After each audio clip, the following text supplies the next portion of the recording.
All right, I think we are ready. Welcome to our board meeting. If you would please stand and join me for a moment of silence.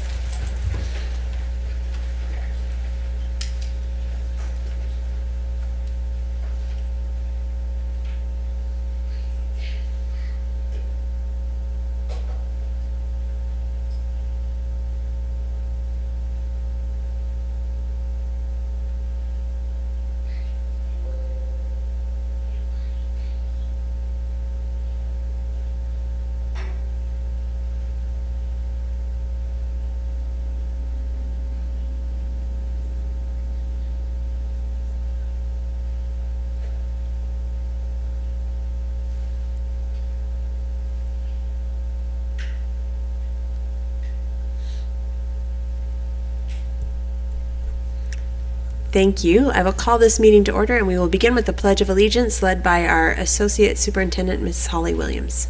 Please join me for the pledge. I pledge allegiance to the flag of the United States of America and to the republic for which it stands, one nation, under God, indivisible, with liberty and justice for all. Thank you. And now we'll have a quick video to show you how our governing board meeting will work for the rest of the day. Welcome to the Mesa Public Schools Governing Board meeting. We appreciate your interest in the district. The 5 elected governing board members serve without compensation and volunteer countless hours.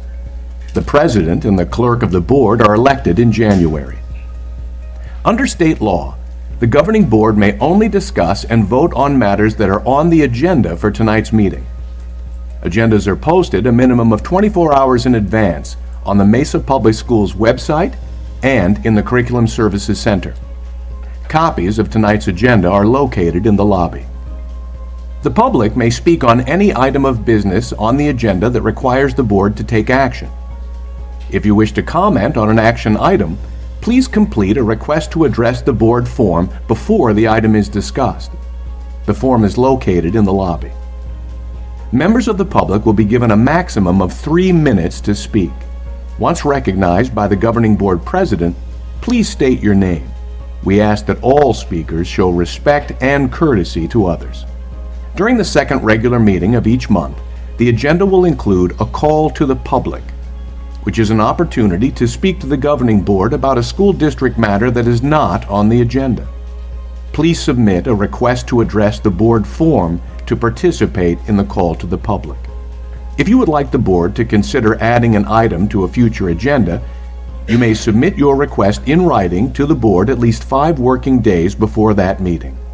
The superintendent or governing board president will consider your request. Thank you for your attendance and involvement in tonight's meeting.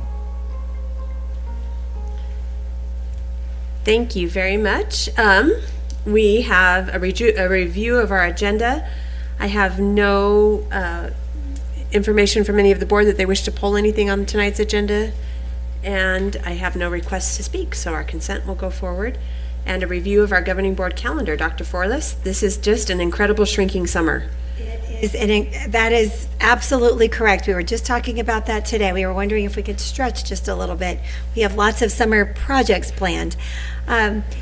Here we go. July 12th is going to be a very busy day, starting at 8:30 in the morning. That's our general administrator meeting at the Mesa Convention Center. President Richardson will be delivering a welcome address to all of our administrators as we kick off the new school year. Then 5 o'clock that evening, we will have a public hearing on our fiscal year 2022-23 budget and truth in taxation. And at about 5:10, we estimate that we will have a second public hearing on seat time flexibility that's required by the Arizona Department of Education, so that we can submit our plans on what that will look like in Mesa Public Schools. And then at 5:15 that evening, we will begin our governing board meeting, the official business meeting. Moving on, 2 weeks later, July 26th, we have new employees new to Mesa. And this is a surprise on the agenda for you, Mrs. Richardson, but I know that you always look forward to this. providing a welcome address at the Westwood Auditorium. It's a great opportunity where we get to welcome our new employees and set the frame of what Mesa Public Schools is all about. That evening at 5 o'clock, we will have a governing board meeting right here in this room. And then August 4th, mark your calendars, it's the first day of school. And then our first official governing board meeting of the new school year is August 9th, and we will go back to our regularly scheduled time of beginning at 6:30. That will be right here in this room. And then on the August 23rd at 5 o'clock, we will have a study session, and that will be a board training on the superintendent contract development. We will be working with an attorney, Jennifer McClellan, that will come in and provide some of that training. Following that, we will begin our governing board meeting at 6:30. So that takes us through the month of August. Sure, the attendance at both the GAM and the new employee meeting will now skyrocket, actually plummet, now that they know that I'll have some words to say. So thank you very much. Anything else from the board that we need to put on our calendar? All right. We have our call to the public time, and I have no request to speak. So we don't need to play the video on how we're going to do it because no one's speaking. They saw that last week we had a 17-minute meeting, and they are trying to help us do that again. Well, we're not going to beat it this time, but we are on item 5, our consent agenda. All items listed will be considered as a group and will be approved with one motion. Do I have a motion to approve the consent? I move we approve the consent agenda. Mrs. Hutchinson, and a second. I second. Dr. O'Reilly. We do have Mrs. Sears with us online, I should mention. So she will be voting with us, and Mrs. Head will call for our vote.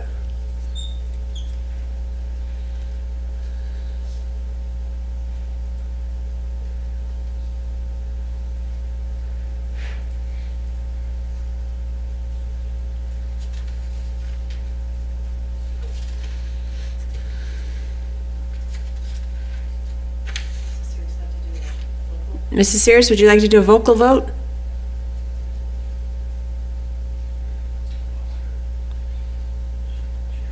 Oh, we dropped. We lost Mrs. Sears. All right. We'll vote without her for this part. Does it let us do that? Yes. Okay.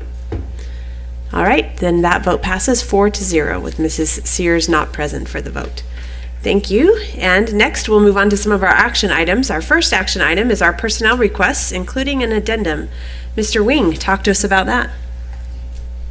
Madam President, Governing Board audience, tonight, Human Resources, we're requesting that you approve the action items along with the addendum as shared on the board agenda.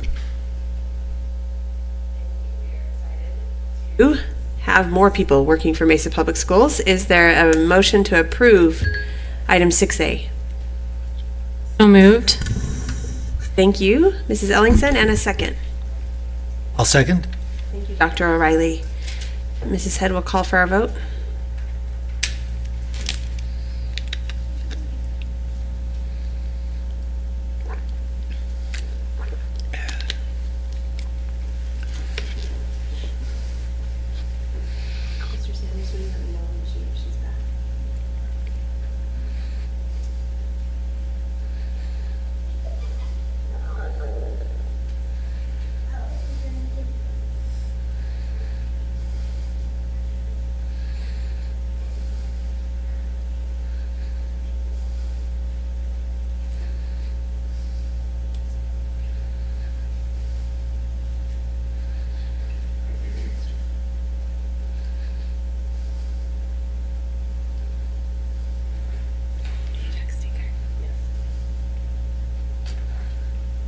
Mrs. Head is reaching out to Mrs. Sears right now to see if she can get her.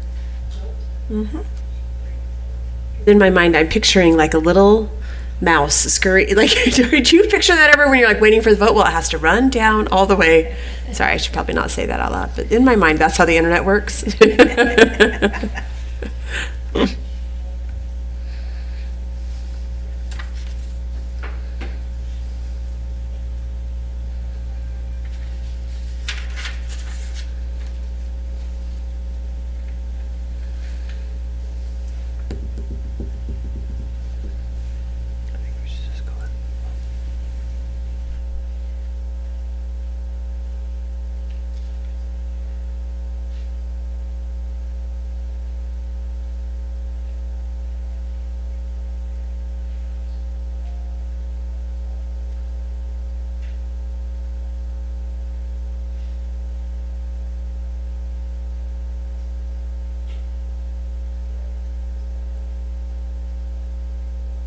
Sanders, have you heard from her at all?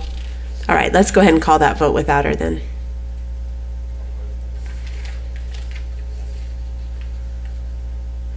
And that vote also passes 4-0 with Mrs. Sears not present for this vote. We have some new administrators to meet, so the board will join Dr. Forless down at the front.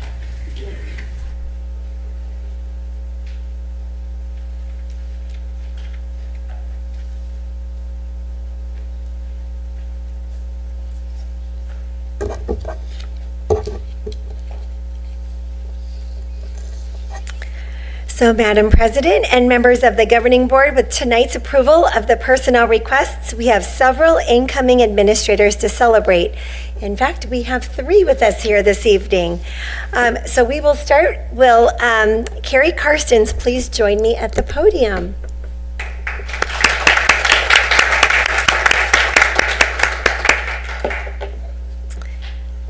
Carrie is a familiar face as she's done presentations to the Governing Board on the great work happening in special education. Carrie is the incoming Director of Special Education with an emphasis in specialized instruction. Carrie is currently a special education team leader, and she also has held the role of Special Education Department Specialist. She was an special education and general education teacher in the Chandler Unified School District as well. She was also a special education teacher in Casa Grande, Cottonwood, and Alhambra school districts. Carrie holds a bachelor's degree in special education, cross-categorical, and a master's degree in curriculum and instruction with a distinction in autism spectrum disorders from Arizona State University. Carrie also earned a master's degree in curriculum and instruction from Grand Canyon University. We are very excited to welcome Carrie as the Director of Special Education, who will be focusing on supporting our junior high schools. So we are going to do we have Tim? Are we doing quick pictures? I don't see Tim. We have Helen and a vote. We do.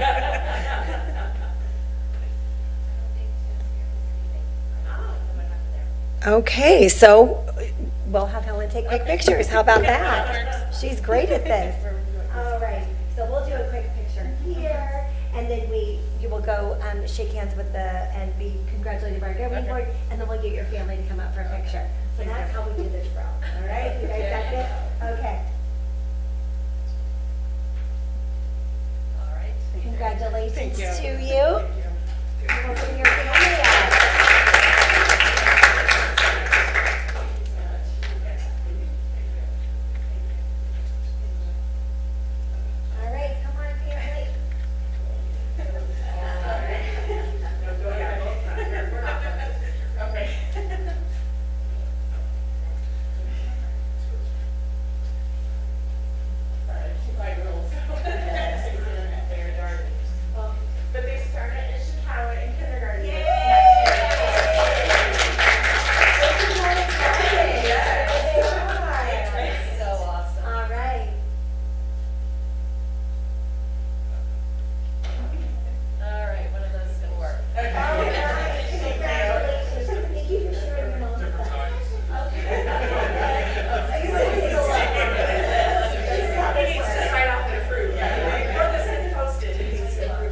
See if he wants a filter, Helen. Should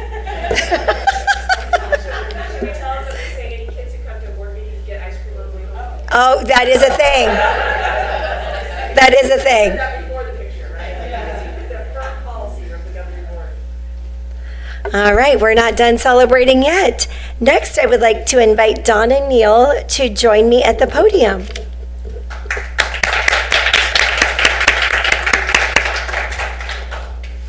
Donna is the incoming Director of Special Education with an emphasis in specialized programs, specifically autism.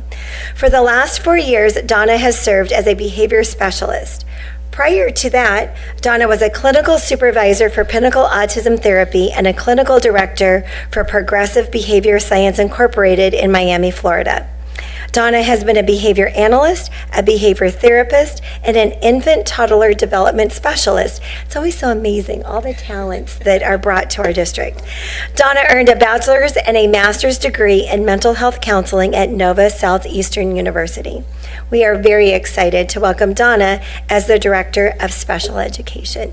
So we've got the drill now. We're going to look at Helen real quick, and then we'll do our quick turns.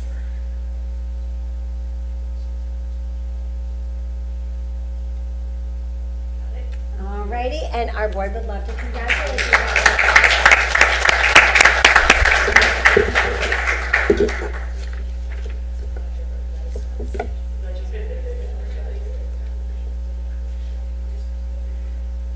All righty, if your family wants to come on up.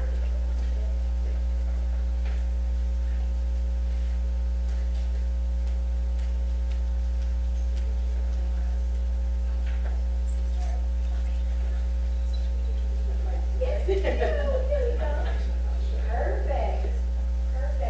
All right, you guys want to check the pictures here.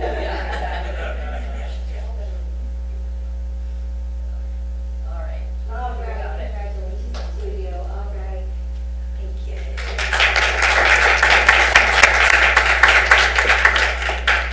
All righty, and we have an assistant principal at Red Mountain High School, Laura Carlson, if you'd like to come on to the podium.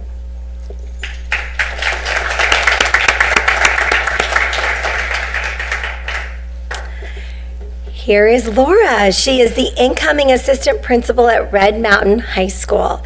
Laura is currently the online instructional design coach of Red Mountain High.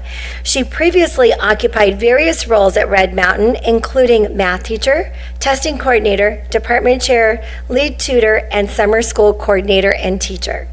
She earned her bachelor's degree in secondary education with a focus on mathematics at Arizona State University and a master's degree in educational administration from Grand Canyon University. We are so excited to welcome Laura as the assistant principal at Red Mountain High School. So here we go.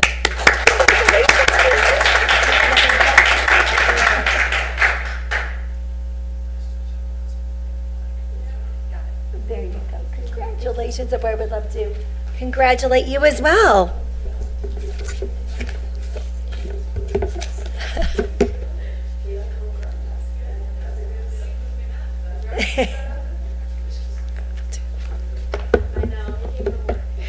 All right. Dr. Riley's recognizing you're in all the right colors for Red Mountain. There you go. Oh, here you go. Yes. We're going to give you this picture because you're not going to see her for very much. It's a full setting. All right, got it. Thank you. Congratulations, Laura.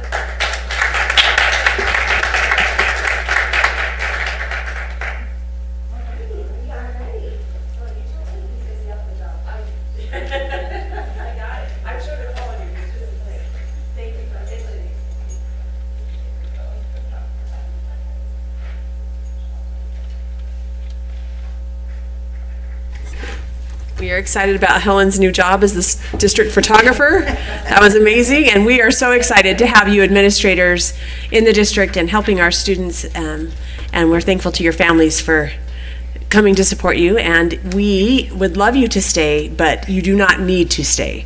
So, especially if you're 5. You can, but all of you should go get treats on the way home. Congratulations to all of you.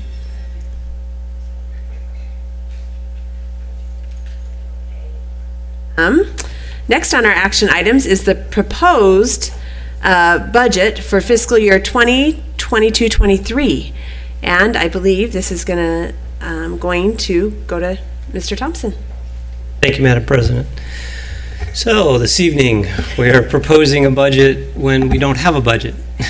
Why would we do this? We are required, regardless of whether the legislature has acted or not, to bless us with a budget. By statute, we are required to go through a process that has some due dates. And to meet those timelines, we have to propose and we have to adopt prior to July 15th of next month. So We are basically bringing to you this evening a budget that it best represents some of the earlier discussions around the budgets, both proposed by the legislature and the governor back in January, with a 2% increase in inflation. Currently, they are having a discussion this week about a significant increase to K-12 funding throughout the state based on our $5 billion surplus. But that conversation is not complete, nor has it been voted on. So we are certainly encouraged and hopeful that our legislature does continue down this track and finds a path to bipartisanship to pass a what may be considered a historical K-12 funding bill. But tonight we don't know. There was a lot of discussion downtown, and then there wasn't. So we're hoping they return tomorrow and continue the discussion. Obviously, it's a political process that's working its way through. I will tell you that if it does not pass this week, many of the members who are critical to the votes go on vacation, and they do have a contingency budget, some refer to as a skinny budget, keeps the government maybe running for 1 or 2, maybe 3 weeks, because July 1st, if they don't have any budget, then all state services shut down. So there is a contingency for this, but I know there's a lot of pressure to address this funding issue this week, so we will see. So in the meantime, we have to go through our process and meet the timelines and just do our best. This is similar to what happened last year. If you remember, we did kind of the same drill. We proposed and adopted a budget, then changes were made. They weren't as significant as this time is being considered, but then we came back to you in September to kind of encapsulate all those changes in a final budget. And that's what we would anticipate happening this time. So I've promised Mr. Alexander I will not steal his budget thunder this evening and let him take the presentation from here. So Ken, take it away. Okay, good. That's just President Richardson, members of the board, I'm glad to be here to talk about the 22-23 budget. And yes, we coordinated to make sure he got to say all the good stuff. That's the interesting stuff. Now we're just into the slides of the boring details. But I'm here to talk about the 22-23 proposed budget and the estimated property tax rates that will go with that. So budget timeline quickly, we're going to propose the budget tonight, and then it will be advertised online by ADE and MPS, and we'll do a truth in taxation notice, and we'll do a press release. But then 2 weeks, 3 weeks from now, we'll have a public hearing. We get to hear this presentation again and ask the board to adopt the budget on these preliminary forms.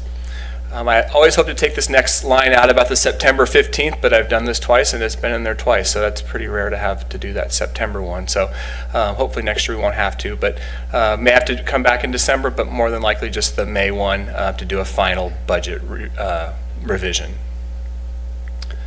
So Scott mentioned a little bit about the increase to the base level, the 2% increase to the transportation as well. We felt comfortable with those. That would be the bare minimum that would be approved. So we went ahead and put those in there. We also included the slight decrease in the teacher experience index. And this was all based upon a flat student enrollment. Last year was really flat as far as ADM goes. So we're just using ADM from the current year we're in. This is just a quick summary showing you the dollar amounts for each of the particular funds that are scattered throughout the budget forms. The M&O Classroom Site Fund, DAA Capital, all of those, they have an element to them of the carry forward, trying to figure out what that carry forward is and trying to estimate that when we're still in the current year and we have a 60-day period to still pay for things that occurred during this period. So trying to estimate that is sometimes a challenge. We talked about the carry forward a little bit during the year that we're currently in, but just wanted to show you something of the carry forward. So last year when we adopted the budget, we estimated about a $30 million carry forward. September came around, we still were estimating around that. We were closing our books and having to figure out where everything was going to fall, and we ended up with a $43.9 million. So as you can see on the right-hand side, right now we have a $31.6 million, which is basically taking into account everything that's in our system that is showing that if everything was paid that we have on the system right now, that we anticipate that's sort of what it would be. So a little bit conservative, but we'll know more as we get through the summer into the fall and finalize things. We wanted to provide some information on the classroom dollar percentage. So as you can see here, classroom percentage is 71% of the M&O budget. Of that 71%, 56% is directly related to teacher instruction, with the other percentage being student support and instruction support. These figures are very similar to what we have in the current year budget.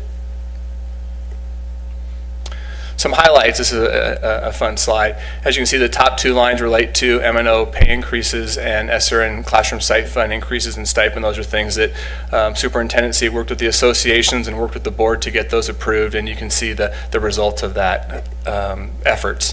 And then there's also some costs in there related to retirement retention programs and some professional development and some position changes, and also a Arizona State retirement decrease.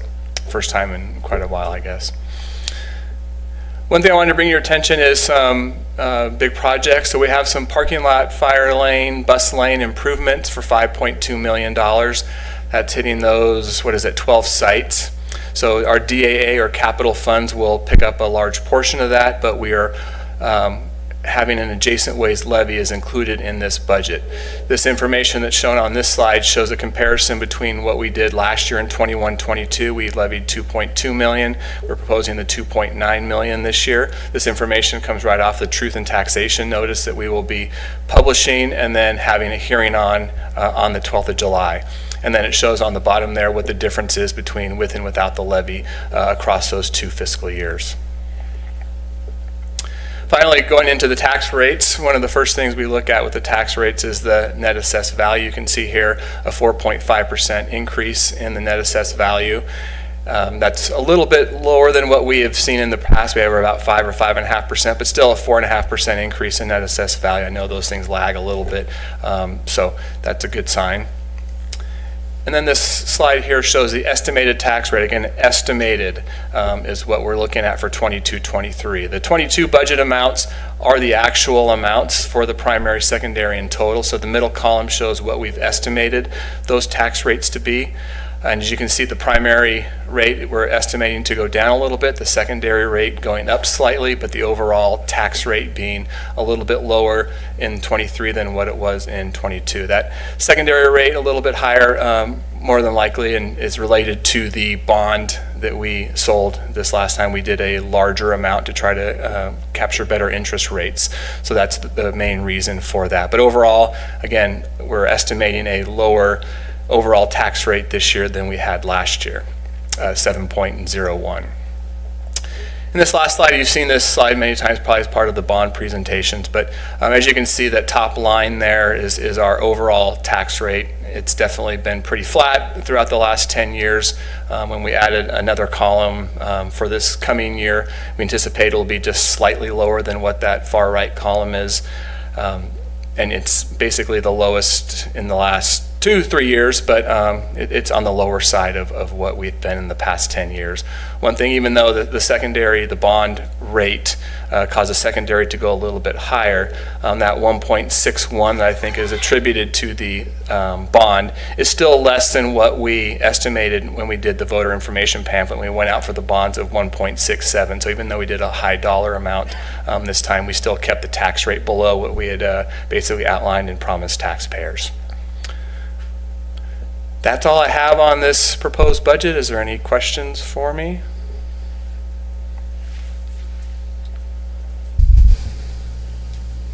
That last slide, it goes up and down, and it doesn't seem to be related to the number of students or anything like that.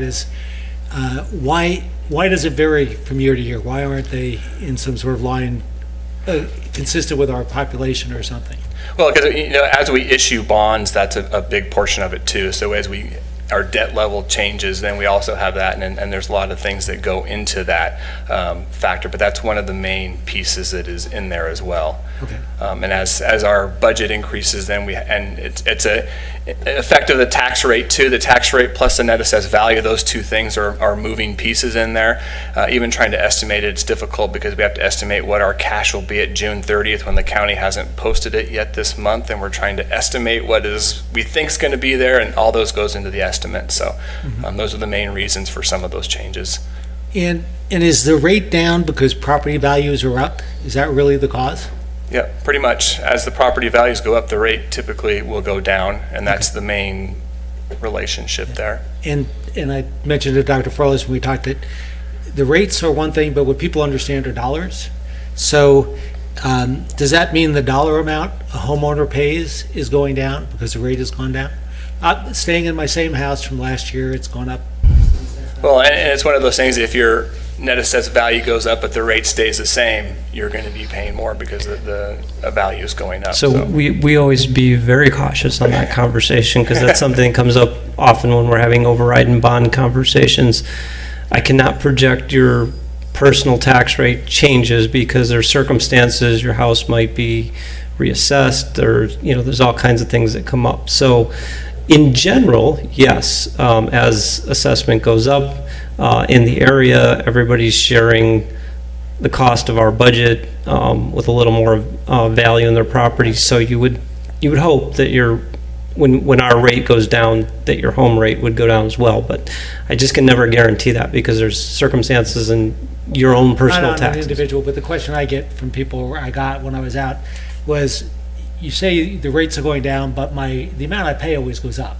So how is that? So I just want to, as we present this, if we could have some conversation of the dollar amount as well as the rate, that would be useful to the public who ask us questions about this. And I think that, Dr. O'Reilly, that's very true if you look at 2000, 2001, because that's when our override going from 10 to 15 took effect. So definitely folks saw an increase at that point. Hopefully, since then, they have not seen, if all things are normal, they should see a slight decrease or maybe just a maintaining of what they're paying. But you're right that You know, some example of that so people could see it in what they understand, which are dollars rather than rates. we can look at that for the next presentation, yeah.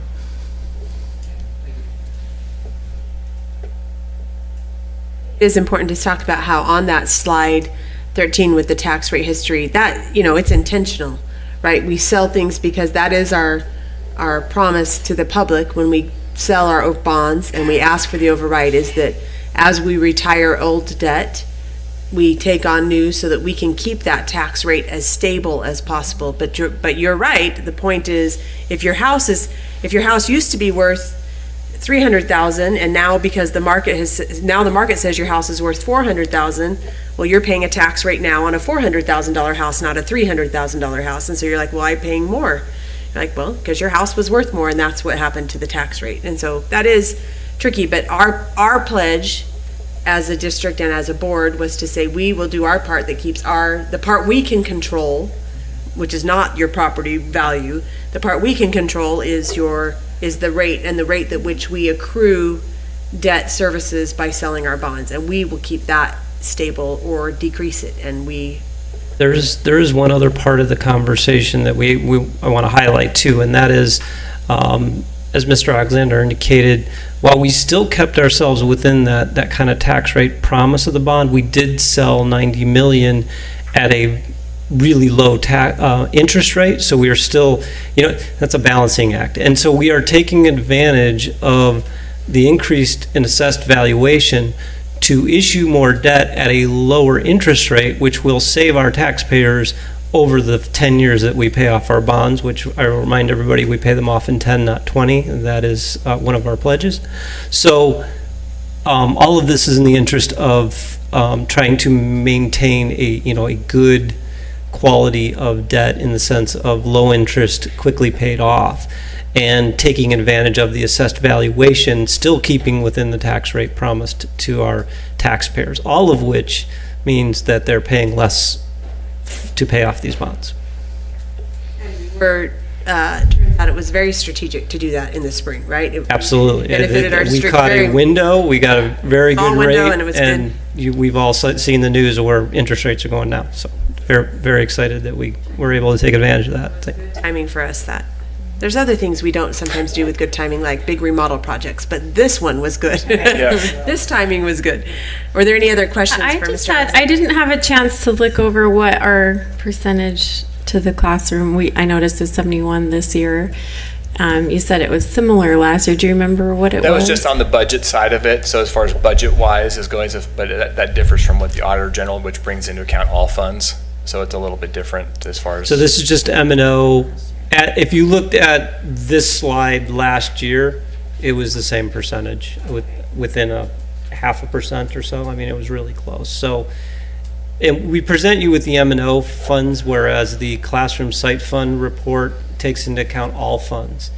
And that's particularly what cannot predict is, for example, just the impact of ESSER, because that's a large dollar amount, could have some impact on how we're spending our dollars on that report. But the M&O dollars are what you as a governing board really control and have dominion over. Almost all other funds have some kind of designation, either grant funds or whatever they might be. So, and in fact, I think the classroom site fund ended up a little bit higher. So I think we were 73% on the classroom site fund last year's report.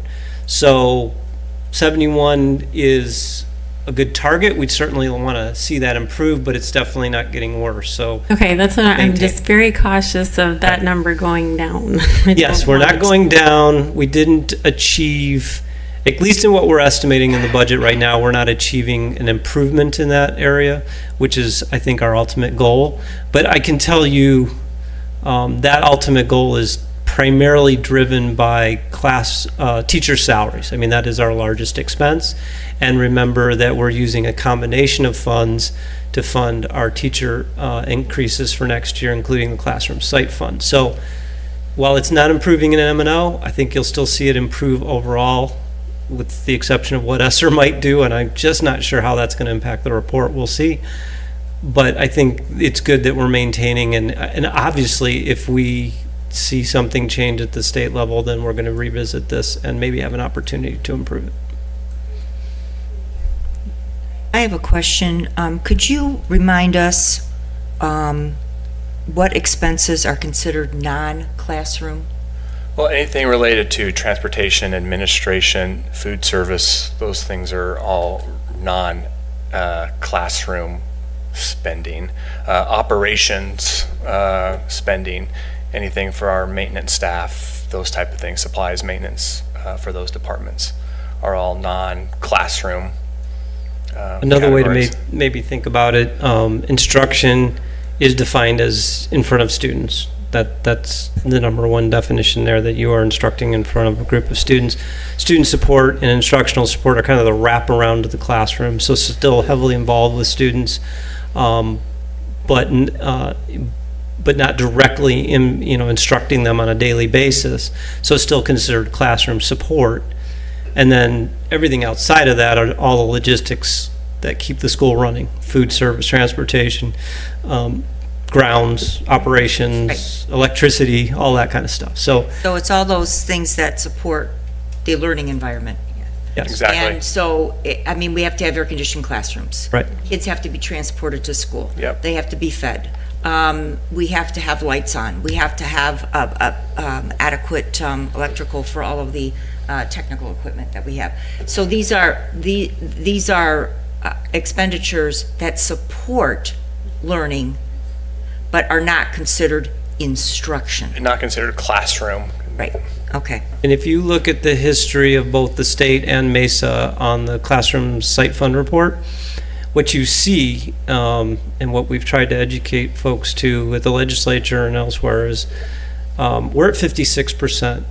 Many years ago, when our funding was at the highest amount per pupil for that time, we were almost at 61, 62%. When the Great Recession hit and the budgets collapsed, those percentages dropped. And the challenge is that, just as we just described, transporting students, paying the electrical and food, those all have kind of a fixed cost to them, right? So when the budget goes down, the percentage that we're able to maintain in the classroom gets challenging. We still do cut back on a lot of things, but it's just by nature the biggest part of our budget that takes the hit.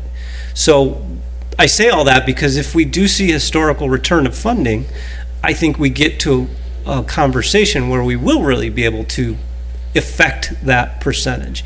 But you are somewhat, challenged when we are looking at a very bare minimum budget of 2%.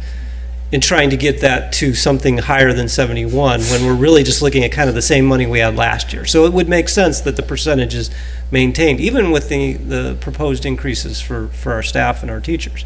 But at the end of the day, we're still limited in dollars. If we see this historic funding, then we should have a focus, and we should be able to accomplish an increase in instruction and an increase in that and in classroom percentage. I fully believe that'll be the outcome. We just need more resources.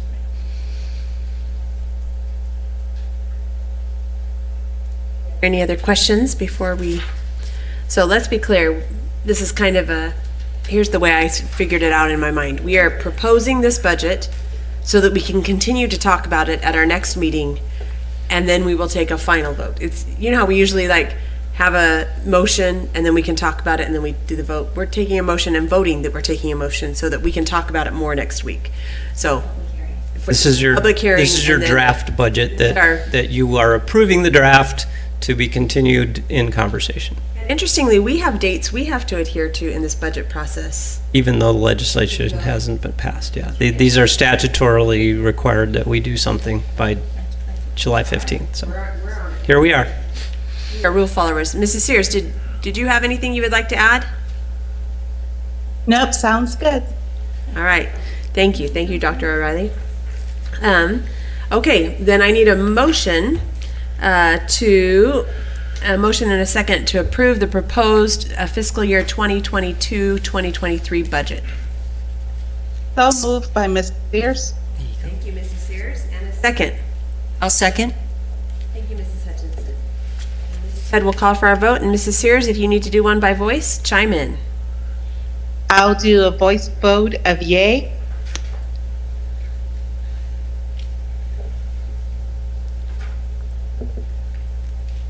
So I understand we're actually voting on approving it, rather than continuing the discussion. Voting on approving a proposal so that we can now have the Question about public proposal. hearing, next week. So we won't have more Which we- discussion do we this vote tonight. again after next week? Yes. Okay, that was On the 12th, you will adopt the proposed budget.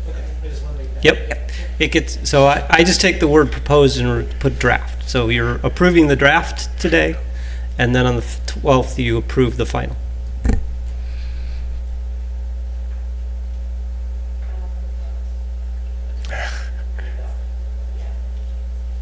All right, and that vote passes 5-0. We look forward to hearing from you again next meeting, Mr. Alexander. I'll be there. Thank you. All right, thank you. Thank you. Item C is a board travel budget, and that is, we had a conversation just actually in February, about what board members would spend in travel and attending conferences and professional development for board members, and we wanted to make sure we approved it on a school year basis like the rest of our budget. So this year we are proposing that we would continue the same amount that we did last year, the $2,500, not to exceed $2,500 per board member per year. And so we need a proposal, and then we can discuss that a little bit if we would like to. Do I have a motion? Move we approve the board travel budget. Thank you. Dr. O'Reilly, and a second. I'll second. Mrs. Ellingson. Okay, is there any conversation about, And just make it clear to whoever's watching that just because we're approving this amount, that isn't necessarily what we would spend, and we spent considerably less than that this past year. So, bringing that up? And the other part, as I looked at this and prepared, I know that in the, we had, when we approved it before, part of the intent was that the board members who took advantage of this and traveled and had some professional development would come back and share with us some of the things they had learned in their professional growth. And I know, Mrs. Hutchinson, when you traveled this spring, you came and shared with us about the Artists for Humanity and how that would relate to work in the district. And Mrs. Sears, it made me remember that we did not hear a presentation from you on your travels. Is that something you can have ready for us on the next meeting on the 12th? Are you saying July 12th? Yes. can I have it the very next meeting? On July 12th, could you present to us on your travel that you did this spring? Because we never followed up on what you learned and what you were Right, able to. I'm actually out on the 12th. Oh. So I'm asking, can I do the next? Okay, great. Let's do it on the 26th, or get with Mrs. Head and we'll make sure it gets scheduled. Is that okay? Okay, that sounds great. All Thank right. you. Thank you, Mrs. Sears. Okay, so we have a motion and a second for this. Is there any more conversation or questions about it? Yes, I would be, for the actual travel or professional development. I know there was a question about the restriction on it. And as Dr. O'Reilly said, it's up to, but doesn't, not to exceed, but also that whole $2,500 doesn't have to be spent. But do we have a designation on whether it's professional development, travel, in terms of how it's actually split, or is it discretionary? I think that before what we had said was it was discretionary, that you just could not spend up to that amount. We had talked about having this much for travel and this much for a conference registration, but then we decided that if the conference registration was $2,000 and you wanted to pay your own travel in your own room to go attend the conference, that was fine. No one could spend more than $2,500 in the year total. Does that represent I'm seeing nods from current board members, Mrs. So Sears? there's no is that- categories, it's just no categories, just a not to exceed a not to- $2,500, however you choose. Does that seem like what you remembered from our conversation, Mrs. Sears? Yes, I just want to ensure that I had that clarification for myself. All right, thank you. Oh, thank you. Okay. Mrs. Head will call for our vote if there's no other discussion. I vote yay, Mrs. Sears. Thank you, Mrs. Sears.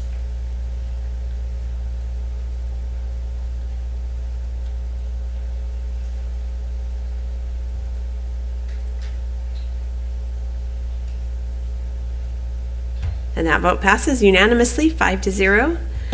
The next item is item D, which is our salary adjustment for our superintendent. Our board went through a process earlier this spring where we did our superintendent evaluation, and now we need to, she is not part of any group, so when we approved salaries for our different employee groups earlier this year, she was not included, and this is because this is where we do this. So the first item is her salary adjustment for this coming year. So it is on what her rate of pay will be for this next 2022-2023 school year, which is the last year of her current contract.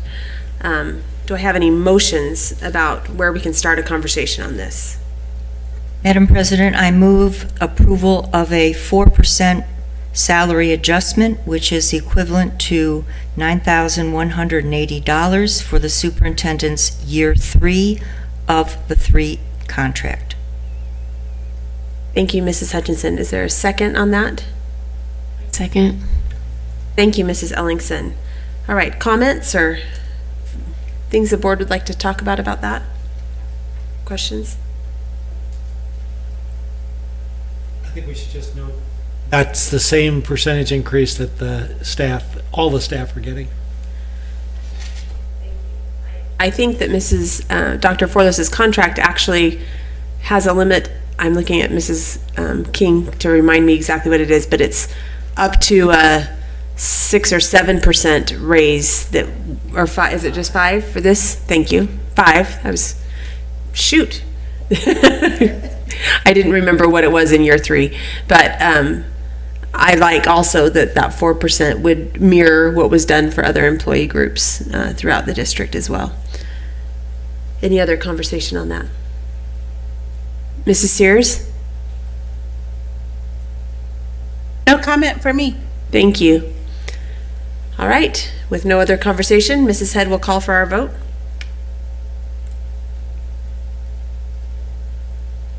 Vote of yay from Mrs. Sears. Thank you, Mrs. Sears.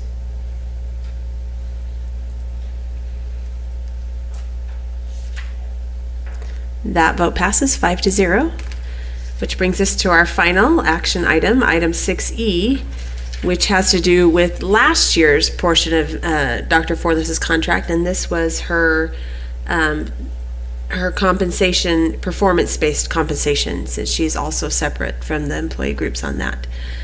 Do I have a motion to start our conversation there? So moved. There was no, you have to move something. There was no suggestion by me on what we're going to discuss.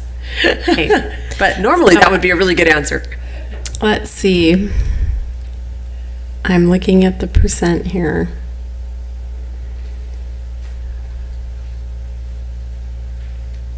And we talked about 4%. Not matching, I think we didn't decide anything as a board, which is why we're here having this conversation, but I think that our intent the intent in our conversations during the evaluation was that it would also mirror what was administration or employee group. It is a 4.5%. 4.5. I recommend the approval of 4.5% of the superintendent's base salary plus annuity, which is equivalent to $11,317.50 as performance-based compensation for the superintendent. Mrs. Ellingson, do I have a second? I'll second. Thank you, Mrs. Hutchinson. Any conversation on that? Is the public aware of what the goals are? I know we are very aware of it, but was it in a previous agenda or somewhere, just so that it is publicly available, right? It is right here in public content. So that we can see what the goals were that we had for her, that qualified her. Oh, it's in executive content? But was it at a previous meeting? Is there somewhere that it's just public? Or can we just put something in public comment for memorial purposes, that it's just for transparency? The detail with all the artifacts and data to support is an executive content, but I can just summarize. We can put that into public comment, no problem. Great suggestion. I also, as I looked at this and prepared for today's meeting, when we looked at our calendar coming up at the end of August, in that last meeting, we will have a conversation where we talk about Dr. Forless's contract that would be upcoming for the beyond the 2022-2023 school year, and what the board wanted to do. And that would be the place where we would talk about whether or not we wanted to, for other employee groups, we have added some of that pay for performance to the base and made the performance dollars smaller. But this conversation would not be for that. That would be something we would talk about in August when we structure her contract for the coming year, school year, or not this coming school year, but the next coming school year, or that length of her contract. So I think that's important to say that this is currently for it's the past. Is there any other conversation about that? Mrs. Sears? Not at this time. Thank you, Mrs. Sears. All right, then Mrs. Head can call for our vote on that as well. Mrs. Sears, yay?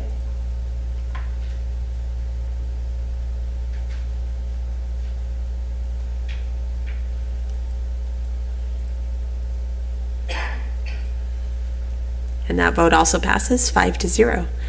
All right, which brings us to everybody's favorite item, item 7, which is adjournment of the meeting. Do I have a motion to adjourn this meeting? I have to redeem myself with this so moved.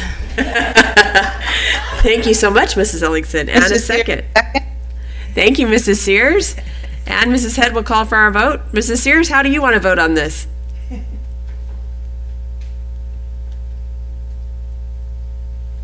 Oh, she may not be. Is she there?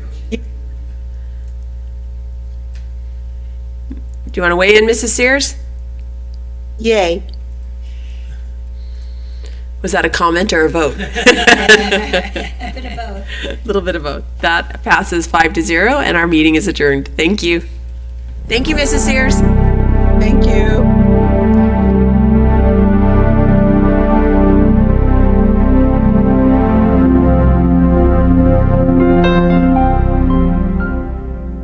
Can you hear me now? Not at all.